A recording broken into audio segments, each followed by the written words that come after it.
Hello, this is the July 2014 video edition of the Iowa General Fund Monthly Revenue Memo. My name is Jeff Robinson, Senior Fiscal Analyst for the Iowa Legislative Services Agency, the nonpartisan support agency of the Iowa Legislature.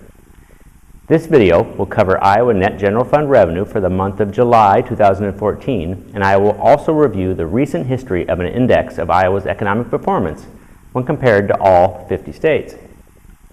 Iowa Net General Fund revenue increased $28.3 million in July when compared to July 2013, a percentage increase for the month of 7.5%.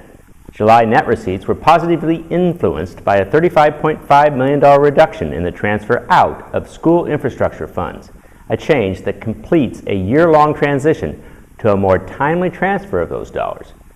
What this $35.5 million bonus for July 2014 does mean, however, is that once adjusted for the school infrastructure issue, July receipts were in fact slightly negative. Since July is the initial month of the fiscal year, the monthly and fiscal year-to-date analysis is the same. For a longer-term look, I present this graph of Iowa Net General Fund revenue history.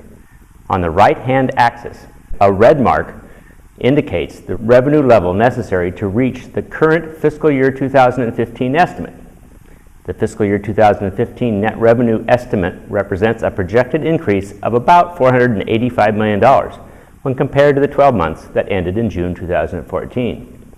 While $485 million in annual revenue growth would not be a record year for Iowa, it would rank in the top 3 fiscal years for revenue increases. There are very few widely available and long-term state-by-state indicators of relative economic performance. One organization that does produce such an indicator is the Federal Reserve Bank of Philadelphia. They produce a monthly coincident index for each of the 50 states. The state indices combine 4 state-level variables to produce a single indicator of that state's current economic conditions. The variables are all employment-related and include non-farm payroll employment, average hours worked in manufacturing, the unemployment rate for the state, and inflation-adjusted wage disbursements. For this graph, I have first calculated the 12-month moving average of each state's index value. This removes the significant variability shown in the monthly data. I then calculated the 12-month percentage change in that average, and finally ranked the states according to each state's percentage growth in the index value.